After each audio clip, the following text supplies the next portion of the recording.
Assalamualaikum warahmatullahi wabarakatuh. Alhamdulillahirabbil alamin wassalatu wassalamu ala asyrafil anbiya'i wal mursalin wa ala alihi wa sahbihi ajmain. Rabbi shrah li sadri wa yassir li amri wahlul 'uqdatam min lisani yafqahu qawli wasaddiq lisani bihaqqi sayyidina Muhammadin sallallahu alaihi wasallam. Asyhadu an la ilaha illallah wa asyhadu anna Muhammadar Rasulullah. La haula wa la quwwata illa billahil azim. Assalamualaikum warahmatullahi wabarakatuh. Dah salam dan salam alhamdulillah. Syukur kita kepada Allah Subhanahu wa taala. Ya, saya ingat saya tak boleh datang, kalau kaki saya tak boleh, tapi tengok tadi dari Tanjung Karang saya turun nak isi minyak. Alhamdulillah boleh bijak ke, InsyaAllah lah boleh datang saya.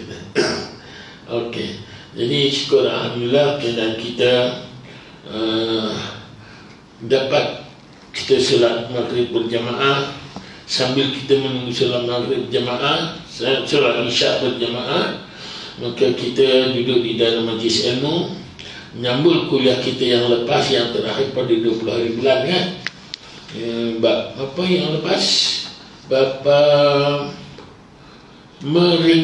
menyaringkan bacaan kan yang lepas. Dan hari ini kita sambung solat qada. Sudah bacaan dalam solat qada dah kan, yang minggu lepas. Okey, apa dia punya. Jadi kita sambung kat sini permasalahan kadar kekuatan suara imam perempuan, ya, kadar kekuatan suara imam perempuan. Sebelum kita meneruskan kuliah kita, mari kita sama-sama membaca Al-Quran.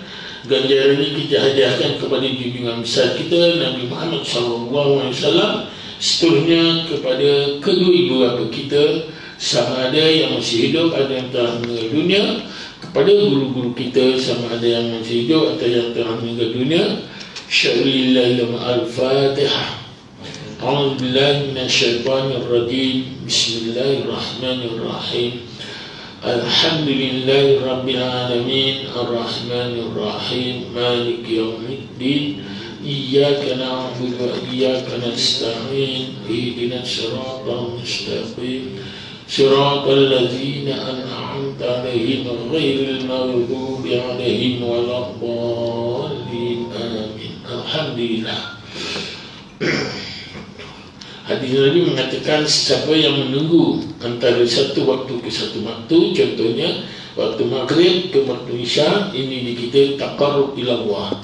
Apatah lagi kalau duduk dalam majlis ilmu seolah-olah duduk di taman syurga. Dan lepas tu kita solat isyak berjamaah. Siapa solat isyak berjamaah, pahala dia seolah-olah kita beramal ibadah separuh malam. Solat subuh berjamaah seolah-olah kita beramal ibadah kita sepanjang malam, insyaAllah. Maka perbanyakkan solat, perbaikilah solat kita. Bukan setakat kita banyakkan solat, bukan nakkan kuantiti, takkan kualiti dia, nakkan kualiti dia, ya. Jadi banyak solat tapi tak ada kualiti, maka kita tidak sempurna juga solat kita. Oleh kerana segala-galanya berpunca daripada solat kita lah, insyaAllah. Okay. Pasal itu dikatakan solat lamta. Solat itu apa? Sidik, iaitu kebenaran. Lam itu orang yang lemah lembut. Siapa yang mengerjakan solat dengan sempurna, orang itu lemah lembutlah dia. Ya, lalu tak dia apa? Takwa, insyaAllah kita akan takwalah kita. Sempurna solat kita, maka peribadi apa budi pekerti kita lemah lembut dengan orang pun lemah lembut, dan timbullah pula satu ketakwaan kita itu nanti, insyaAllah. Maka marilah kita sama-sama kita jaga solat kita, insyaAllah. Okey, kadar kekuatan suara imam perempuan. Soalan, bagaimanakah kadar kekuatan suara imam perempuan dalam bacaan solat jahriyah ketika mengimami jamaah perempuan. Bagaimana keadaan imam perempuan membacanya dalam solat jahriyah, iaitu solat maghrib, solat isya, solat subuh, contoh, ya, itu solat jahriyah. Dan bagaimana kalau imam itu perempuan dan mengimami pada jamaah perempuan? Okay. Jawapannya, menurut kitab Al-Majmu' juzuk ketiga halaman 357, dan adapun perempuan, kebanyakan para ulama kami berkata, sekiranya dia mengerjakan solat secara bersendirian dengan kehadiran perempuan lain atau lelaki yang merupakan mahramnya. Mahram adik-beradik, bapa dan sebagainya kan, yang tidak batal lah, okay? Mahram kepadanya, kepadanya si imam perempuan tadi, maka dia boleh menyaringkan bacaan sama ada dia mengerjakan salat bersama dengan perempuan lain atau sendirian. Maka boleh dia, sama ada dia salat bersendirian pun boleh nyaringkan dalam salat. Tetapi kalau ada lelaki yang mahram lah, ya, yang bukan mahram tak boleh tetap. Itu pun ada batasan dia, kuatnya macam mana? Adakah kuat macam lelaki? Ya dah. Itu nanti insya-Allah kita bincangkan nanti. Okey. Solat bersama dengan perempuan lain atau sendirian boleh dikuatkan. Sekiranya dia mengerjakan solat dengan kehadiran lelaki ajnab, kehadiran lelaki ajnab maksudnya lelaki yang batal sembahyangnya, bermakna bukan mahram dia, ya, orang lain, lelaki lain, okey, lelaki lain. Sekiranya dia mengerjakan solat dengan kehadiran lelaki ajnabi, iaitu orang yang lain, dia hendaklah memperlahankan suaranya. Dia hendaklah memperlahankan suaranya, ya. Muka surat 150 puan, tajuk kadar kekuatan suara imam perempuan. Ini kena pada perempuan, ya. Sekiranya dia mengerjakan solat dengan kehadiran lelaki ajnabi, dia hendaklah memperlahankan suaranya. Antara ulama yang menegaskan perincian ini ialah pengarang Imam Al-Syirazi, Syekh Abu Hamid, ya, Al-Badaniji, ya, dan Abu Tayyib. Pada ulasan mereka berdua, Al-Mahamili dalam Al-Majmu' dan Al-Tajrid, ya, serta para ulama lain. Dan pendapat inilah yang menjadi pegangannya, ya. Kalau sekiranya itu perempuan itu di imam, kemudian ada lelaki yang ajnab, orang lain, dia tak ada, bukan mahram dia, bukan apa, maka dia tidak boleh meninggikan suara walaupun dia jadi imam tadi. Tetapi kalau sekiranya yang ada itu kumpulan perempuan ataupun dia seorang persendirian dan tiada orang, ada lelaki tapi lelaki mahram dia, bapa dia, adik-beradik dia dan sebagainya, walaupun dia seorang persendirian, dia boleh kuatkan suara. Apatah lagi kalau dia imam, maka dia boleh kuatkan suaranya, ya. Okey. Pengarang kitab Al-Hawi menyebutkan bahawa dia perlu memperlahankan suara sama ada dia mengerjakan solat sendirian atau menjadi imam. Malah Al-Qadi Husain menambahkan lagi dengan mengatakan, adakah suara perempuan itu aurat? Ya, adakah suara perempuan itu aurat? Ini kalau yang ada lelaki yang ajnabi, ya, maka dia kena perlahankan suaranya. Okay. Dan ini persoalannya, adakah suara perempuan ini aurat? Okay. Di sini ada dua pendapat. Pendapat yang paling sahih menyatakan bahawa suara perempuan bukan aurat. Beliau berkata, jika kita mengatakan suara adalah aurat, lalu dia menguatkan suaranya dalam solat, maka solatnya akan terbatal. Namun pendapat yang sahih ialah pendapat yang kami bawakan daripada ramai para ulama sebentar tadi. Al-Bandaniji berkata, kenyaringan suara hendaklah lebih rendah daripada kenyaringan suara lelaki. Maksudnya dia tak boleh kuat sangat nyaringnya itu, ya, tak boleh kuat sangat nyaringnya itu, hanya sekadar didengar oleh jamaah dia itu tadi, ya. Okay.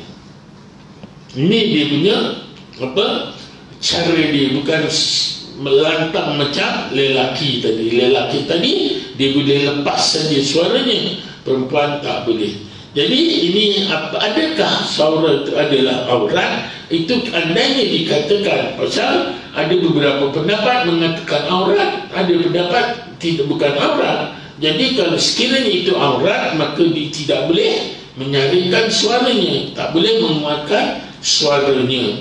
Itu ada beberapa pendapat. Nanti kemudian nanti, ya, ada perbahasan. Takbir imam perempuan.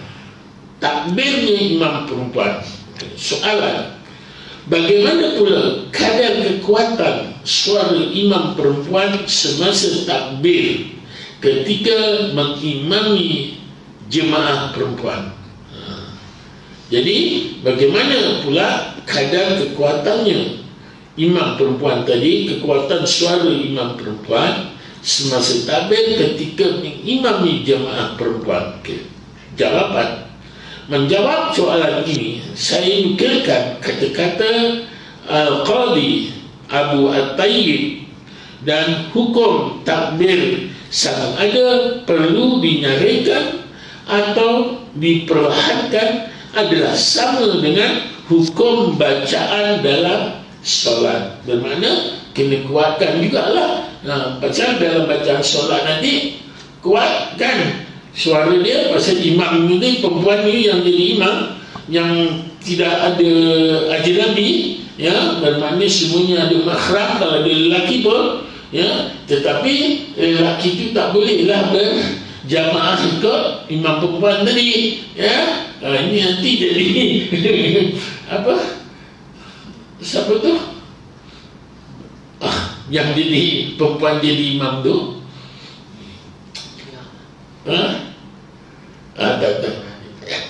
yang apa? Siapa ni? Lupa saya, lupa. Lupakanlah, itulah dia lah. Saya terlupa. Alhamdulillah, tak boleh lah, ya. Perempuan tak boleh jadi imam bagi lelaki, dan lelaki tak boleh menjadi makmum bagi jemaah perempuan tadi. Okay.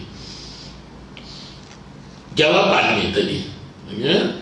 Jawapan sudah menjawab soalan ini. Saya nukilkan kata-kata Al-Qadi Abu At-Tayyib, dan hukum takbir sama ada perlu dinyaringkan atau diperlahankan adalah sama dengan hukum bacaan dalam solat tadi, ya.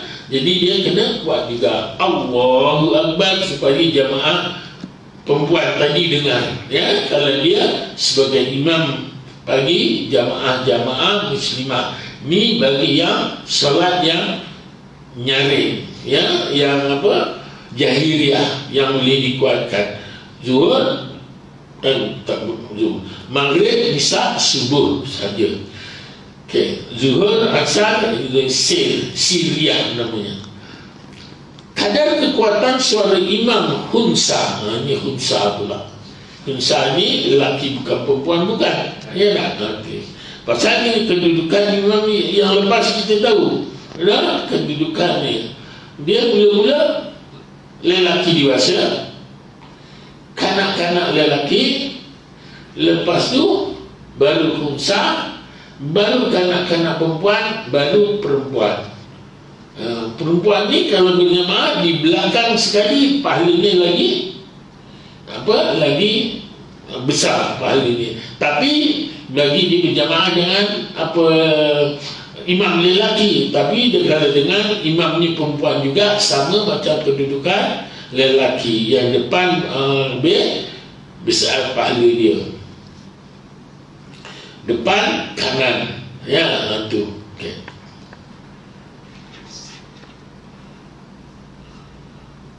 Suara imam khunsa, kadar kekuatan suara imam khunsa. Soalan, bagaimana dengan kadar kekuatan suara khunsa ketika qiraat semasa mengimami jemaah perempuan dalam solat jahiliyah? Pasal khunsa boleh mengimami jemaah perempuan, tapi lelaki tak boleh.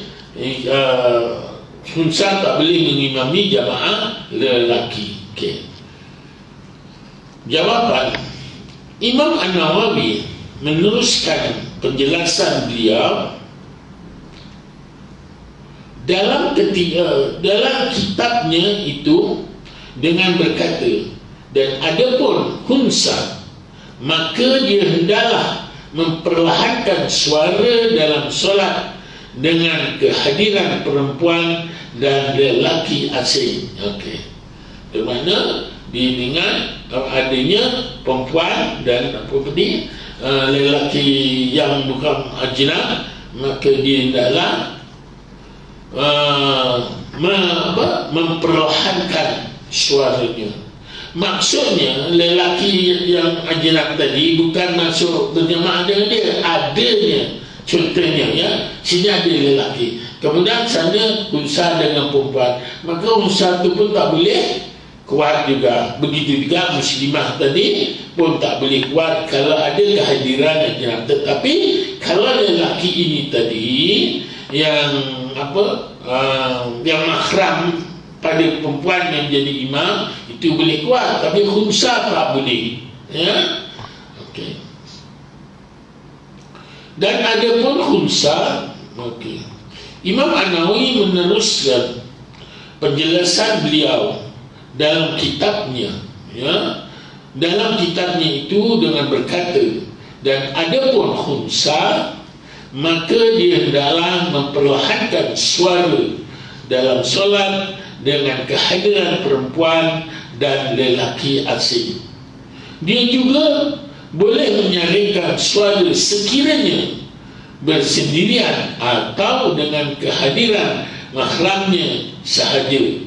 Sekumpulan para ulama menyebut bahawa hukumnya sama seperti hukum perempuan, namun pendapat yang tepat ialah pendapat yang saya telah sebutkan tadi. Okey. Kalau khunsa tadi, kalau dengan mahram dia boleh kuatkanlah, ya, dia boleh kuatkan. Yang tadi serupa macam keadaan khunsa tadi, macam imam perempuan tadi, ya.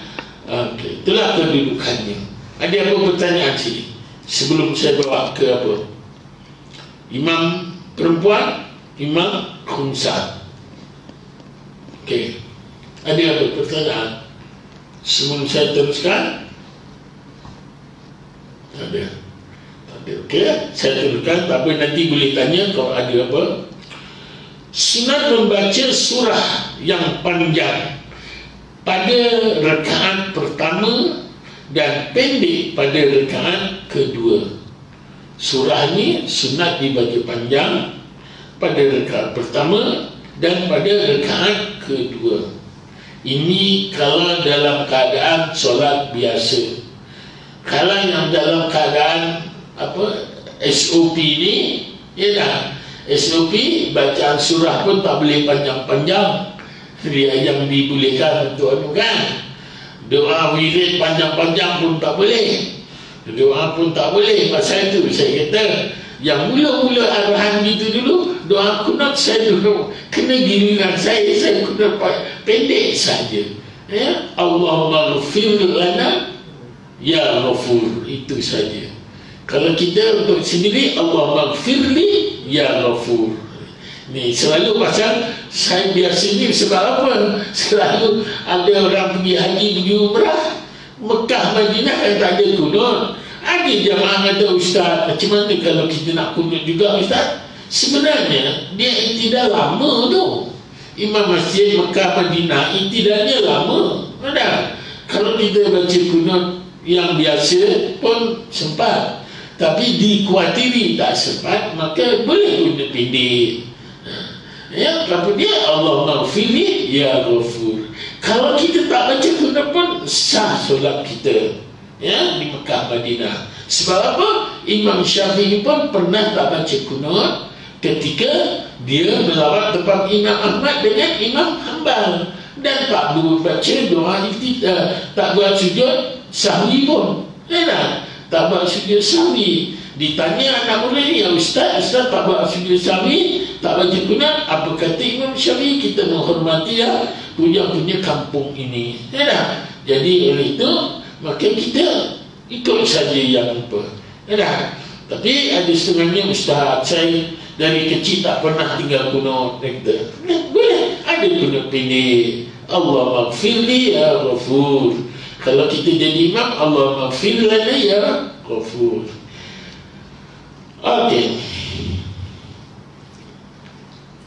Sunat membaca surah yang panjang pada rakaat pertama dan pendek pada rakaat kedua. Okey. Ini dapat membantu mereka yang terlewat mendapat rakaat pertama bersama imam. Tujuannya kalau kita baca yang panjang ni, supaya orang yang lambat tadi dapatlah rukuk bersama dengan imam walaupun dia masbuk. Maksudnya rakaat tu boleh, ya tak? Contohnya saya habis surah tadi kan, tiba ada orang masuk, tapi saya selalu rukuk, ya tak? Rukuk, saya lambat rukuk dia bertakbir, maka dia sempat pula tu dia Allahu Akbar sekadar tamakninah saja, tak baca doa iftitah, tak apa. Bukan tak apa, memang tak perlu. Ada kalinya baca doa iftitah ni pun jadi haram sebab kita tak baca Fatihah kan. Sedangkan yang rukun kita baca jadi Allahu Akbar contohnya, lepas tu Bismillahirrahmanirrahim, terus ikut rukuk. Selagi imam belum iktidal, dia sempat mencicah dua belah tangannya ke lutut, sampai ketika imam dalam rukuk, maka dia dapat rakaat itu, dapat rakaat itu, ya. Okey. Ini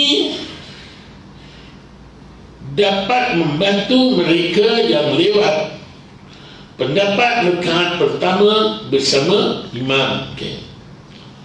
Surah yang sesuai dibaca dalam solat. Okay. Soalan, apakah surah-surah yang sesuai dibaca dalam solat? Jawapannya, dalam kitab Sabil Al-Muhtadi juzuk pertama halaman 208 di 209, pengarang mengatakan bahawa disunatkan untuk membaca surah dalam solat mengikut pembahagian berikut. Okay. Solat subuh, surah apa? Mufassal yang panjang sedikit. Solat zuhur, surah pendek daripada surah mufassal yang panjang tadi. Surah pendek daripada surah mufassal yang panjang tadi. Solat asar dan isya, surah mufassal dan yang sederhana panjangnya. Solat maghrib surah mufassal yang pendek, ya. Soalan, apakah maksud perkataan mufassal? Baru timbul. Ini semua surah mufassal, ada. Jadi apakah, ya, maksud perkataan mufassal? Jawapan, menurut Mu'jam Al-Arabi Al-Asali, Al-Asasi, Al-Mufassal berarti 1/7 terakhir daripada Al-Quran. Al-Quran Al-Karim, kerana banyaknya pecahan antara surah-surah dan antara surah-surahnya. Maksudnya di hujung, ya, bahagian hujung tu. Contohlah macam Waduha, Qul ya ayyuhal kafir, Waduha lagi, Alam tara kaifa wa Alam nasra, ya, itu sebahagian daripadanya, ya.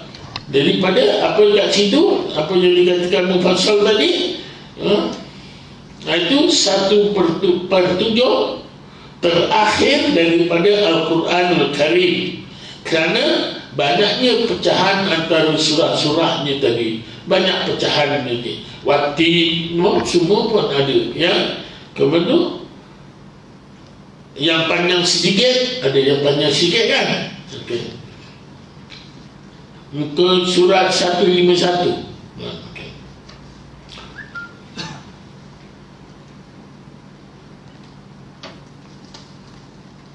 Ya, ada yang tanya? Tak. Antara surah-surah, Syekh Muhammad Arsyad Al-Banjari berkata lagi, bermula di awal surah yang mufassal itu ialah surah Al-Hujurat. Surah Al-Hujurat bermulanya, ya. Surah 49 juzuk 26, seperti yang disahkan oleh Imam An-Nawawi dalam Baqai, ya, dan lainnya. Katanya lagi, kata Syekh Ibnu Ma'an, ya, surah mufassal yang panjang ialah daripada surah Al-Hujurat hingga surah An-Naba. Itu di yang panjang, itu surah mufassal yang panjang tadi. Itu maksud mufassal tadi apa? Di surah-surah 1/7 yang terakhir sekali tadi. Itu. Ada setengah orang kita ayat-ayat lazim, cuma itu surah mufassal juga lah, ayat-ayat yang lazim dan sebagainya. Tapi kalau ikut Allah, ada satu risalah, apa nama, bimbingan risalah apa, karangan Allahyarham Datuk Ghazali, yang bekas mufti negeri Perak dulu lagi, Ghazali dia. Tak silap saya, apa ni, bapa kepada Allahyarham Dr. Beluk-Beluk. Dia ada mengarang risalah apa tu, ada dia mengarang kitab tu susunan sebagai panduan, bukan semestinya apa nak tu. Maghrib malam Jumaat ni, kan, sepatutnya Maghrib malam Jumaat, Qul ya ayyuhal kafirun, Qul huwallahu ahad. Nanti Isya nanti Sabbih isma rabbikal a'la dan hal ataka hadisul ghasyah. Itu dia punya apa. Subuh besok apa? Surah Sajadah, kan? Dan hal ataka alal insan rakaat yang keduanya. Okey. Itu susunan dari susunan. InsyaAllah akan datang saya bawa itu sebagai panduan, bukan semestinya. Pasal apa? Saya ingat lagi ketika itu saya mula-mula pergi ke dulu Perak, kami isteri saya orang Perak. Kemudian saya disuruh jadi imam ketika situ. Maka dia orang kat sana tu, kat botol kiri tu, surah tempat papak untuk saya, dia kata gini-gini surah dia. Saya tanya, apa kelebihan surah ni? Apa kelebihan surah ni pada waktu yang ditentukan? Dia kata cuma dia berdasarkan kata Allah ya Rabb Tuan Guru Datuk Mufti Ghazali itu. Dia gitu aja, tak ada, bermakna tak ada benda. Tetapi kalau katakan surah Sajadah itu ada kelebihan dia, ya dah. Jadi saya kena tanya dia pun tak boleh jawab, cuma kita ikut ni bermakna hanya kita sekadar pakai sebagai panduan aja untuk memudahkan imam-imam, itu je. Kadang-kadang ada setengah imam tak faham, dia loncat apa. Mula kita baca hadapan rakaat pertama, rakaat kedua ke belakang balik, itu makruh tu. Contoh, saya surah rakaat yang pertama saya baca alam nasrah laka sadrak. Terlepas tu rakaat kedua wadduha, maka itu kan sudah terbalik jadi makruh. Mana? Hukumnya makruh, itu aja. Tidaklah membatalkan solatnya. Jadi kalau begitu kita tak faham. Cuma macam saya baca rakaat pertama, alam tara kaifa fa'ala rabbuka bi ashabil fil. Rakaat kedua saya baca wailul likulli humazatil lumazah. Terbalik kan? Tapi macam saya maghrib tadi, saya cuma meloncat saja, tapi saya tak patah balik. Alhaqum takasur kan? Lepas tu meloncat tu, bawahnya lagi baru alam tara kaifa fa'ala rabbuka bi ashabil fil. Ya, contoh kat situ. Okey. Ini bab surah nanti akan dibincangkan. Ini panjang, saya tengok seronok tengok. Okey. Solat subuh, okey. Sikit lagi ya. Solat subuh, solat zuhur, solat okey. Apa yang Kak ceritakan kat sini tadi, menurut Mu'jam Al-Arabi, artinya disudahkan Quran Karim ini antara sampai mana tadi ya? Bawah dia ya. Okey. Syekh Muhammad Arsyad Al-Banjari berkata lagi, saya ada buka WhatsApp satu sekarang, sinada orang Banjar lah. Dalam apa di Indonesia, Banjar ni kan Indonesia apa? Di Banjarmasin, tapi di apa? Daerah dia Kalimantan. Ini Kalimantan. Dia ulama Banjar, dia ada menterjemahkan Al-Quran dalam bahasa Banjar. Ya. Saya ada buka WhatsApp. Saya suka tengok apa yang ulama-ulama Banjar. Pasal kita banyak juga kitab-kitab mengikut Banjar, Patani, ya kan? Ulama Banjar, ulama Patani, kita banyak kita ikut. Pasal saya suka. InsyaAllah saya akan apa? Ingat besok 8 saya nak berjalan sana. Dulu saya punya kat tempat pondok tu. Seronok mungkin. Okey. Seperti yang disahkan oleh Imam An-Nawawi dalam Baqaid dan lainnya. Katanya lagi, kata Syekh Ibn Ma'an, surah Mufassal yang panjang ialah daripada surah Al-Hujurat hingga surah Anbiya. Anbiya itu surah yang panjang sikit lagi. Surah Mufassal yang sederhana panjang ialah daripada surah An-Naba hingga surah Ad-Duha. Surah Mufassal yang singkat ialah daripada surah Ad-Duha hingga surah akhir Al-Quran tadi. Ya, surah apa? Li'ila fi Quraisy, ya, sama itu. Wal Asri, itu surah pendek-pendek. Okey. Namun perlu diingatkan bahawa membaca surah panjang dan surah pertengahan daripada surah-surah mufassal hanya disunatkan bagi orang yang solat sendirian atau imam yang menepati faktor-faktor berikut. Okay. Ya, sama ada kita solat bersendirian ataupun mengikut imam yang apa makmumnya ikut faktor. Semua makmumnya ialah semua makmumnya ialah orang setempat dan kesemua mereka rela jika imam memanjangkan bacaan surah. Kan? Pasal tu kita imam ni tak boleh syok sendiri. Ada setengah baca panjang-panjang. Apabila salah, imam makmum tak faham, dia sendiri bersendirian. Salah tak boleh membetulkan kan? Makmum tak dapat membetulkan.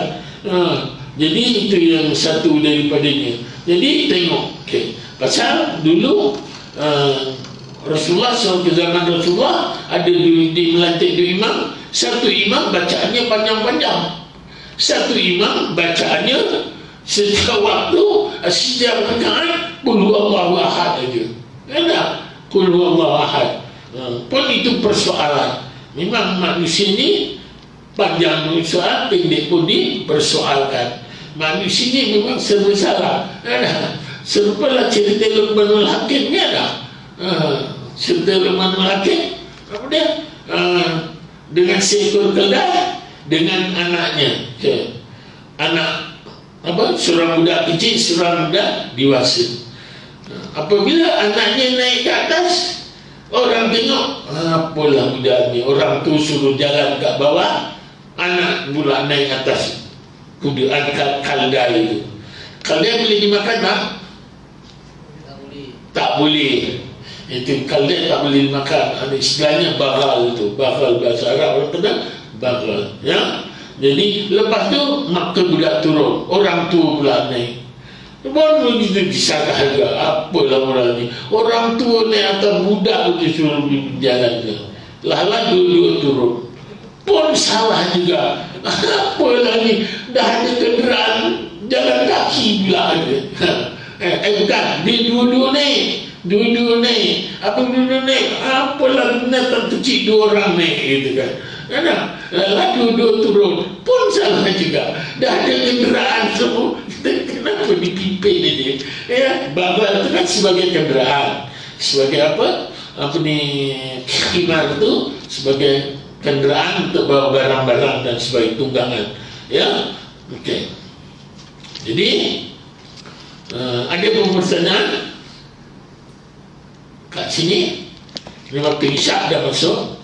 Ya, pasal solat maghrib ni selalu tak boleh melebihi isyak. Pasal apa ni ketika dalam SOP.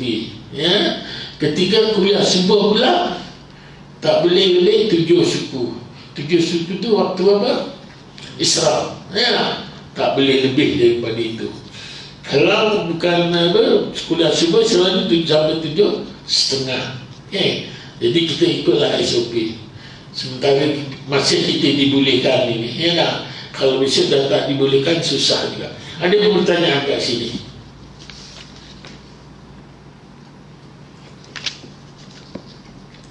Ni kita sambung minggu hadapan, insya-Allah. Doakan, ya. Mangkuk ada ke sini? Ada. Jangan risau, ada. Ya. Masa mangkuk ada. Ada. Insya-Allah minggu hadapan. Roti. Ya. Roti. Roti saya ada. Saya bawa sekali. Saya order dengan Arab. Hari itu saya dah order dengan Arab. Sekali tak jadi. Jadi saya sedekahkan kepada apa dia? Orang apa? Ada orang sabu-sabu ni. Okey. Ada pertanyaan boleh tanya. Hari ini 27 ya. 27 bulan 8 20.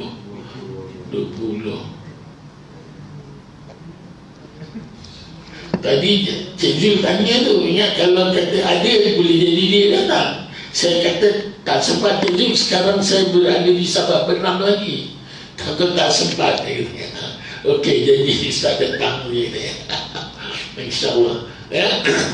Okey. Ada orang bertanya di sini. Muslimah dia tanya. Tak. Minggu depan datang ya. Sup kaki kambing, kepala kambing. Okey, insyaAllah. Mudah-mudahan. Okay. Tak ada apa haram melintang. Tak ada? Ada pertanyaan? Tak ada.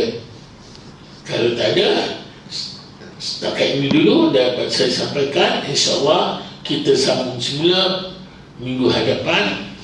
Saya memohon ribuan ampun dan maaf salah silap saya terkait baca terlanjak kata.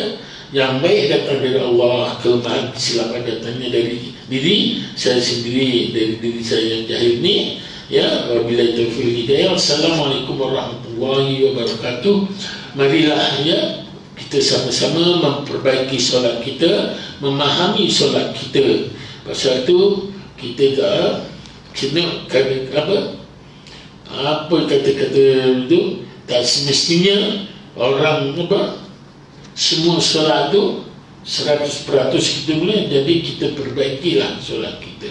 Ya, InsyaAllah satu persatu. Pertama sekali tamadina, cukup kita jaga.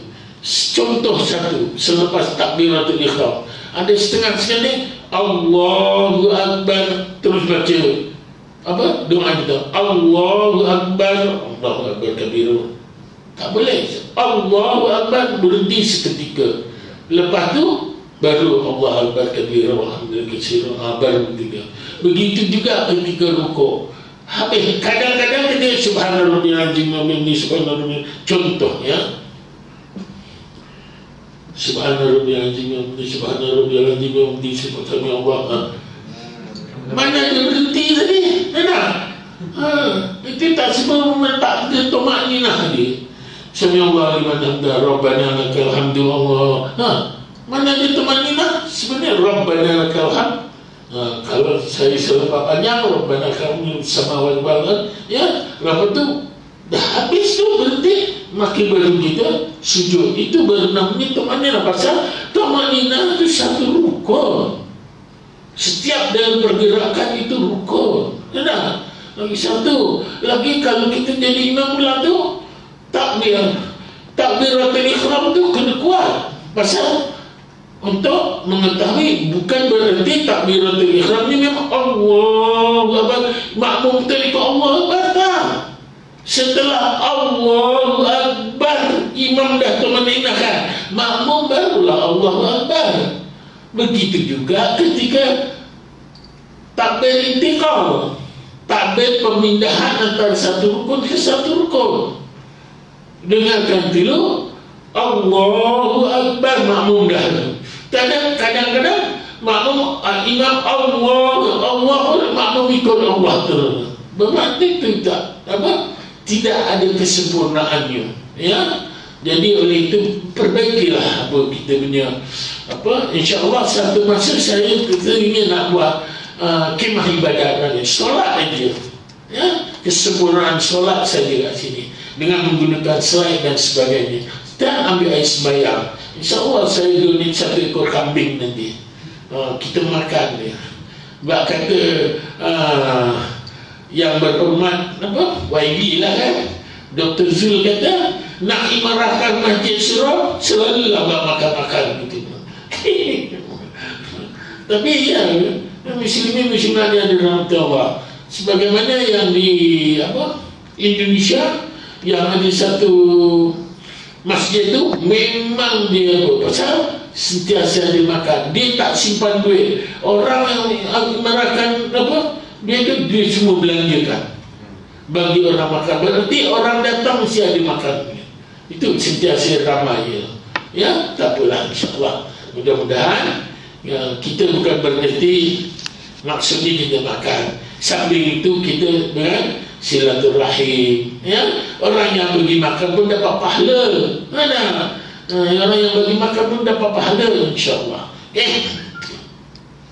Bismillahirrahmanirrahim. Alhamdulillahirabbil alamin.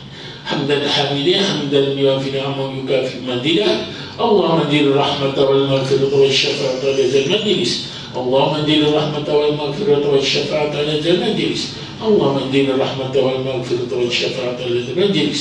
اللهم اجعل جمعنا هذا جمعا مرحوما وتفرق من بعد تفرق معصوما. وصلى الله على سيدنا محمد وعلى آله وصحبه أجمعين بفضل سبحان ربك رب العزة عما يصفون وسلام على المرسلين والحمد لله رب العالمين. تقبل الله منكم.